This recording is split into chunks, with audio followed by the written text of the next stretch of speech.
नमस्कार शेतकरी बंधूंनो, 100+ उत्पादन व्हिडिओ नंबर 5.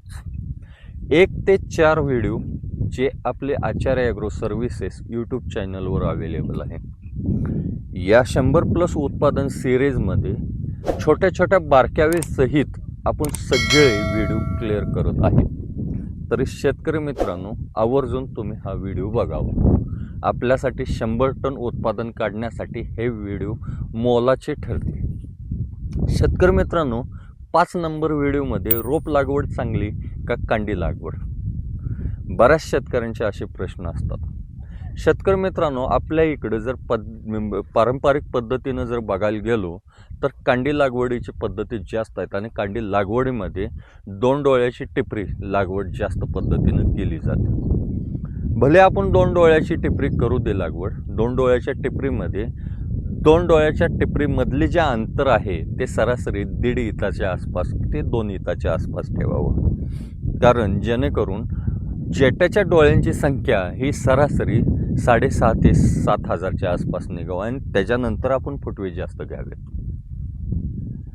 शेतकरी मित्रांनो, जी कांडी लागवड आपण करणार आहे ते कांडी लागवडमध्ये सरासरी जे बेणं आपलं असणार आहे ते बेणं आपल्या बेणे मळ्यातीलच असावं, जे सरासरी 8 ते 9 महिन्याचंच बेणं असावं आणि त्याच्यावर गवती, चाबुकानी, खोडकीड, कांडीकीड यासारख्या रोगांचा किडींचा प्रादुर्भाव नसावा आणि त्याला दिलेलं जे अन्नद्रव्य आहे ते अन्नद्रव्य NPK याचं बॅलेन्सिंग केलेलं अन्नद्रव्यांचं मॅनेजमेंट असावं, जेणेकरून त्या बेण्यामध्ये त्यांचे जे जीन्स आहेत ते चांगल्या निरोगी प्रकारे डेव्हलप झालेले असावेत आणि त्यांची डेव्हलपमेंट ग्रोथ चांगली असावी.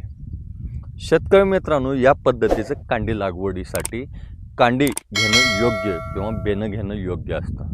नाहीतर जिथं आपण अशा पद्धतीचं ठिकाणी रोप लागवड केलेलीच फायदेशीर ठरते जर आपल्याकडं बेणं अवेलेबल नसलं तर. आणि रोप लागवड घेत असताना रोपं चांगले जाडीचे स्टिक, त्याची डेव्हलपमेंट चांगले असावं आणि सरासरी 25 ते 30 दिवसाची रोपच लागवड करावी.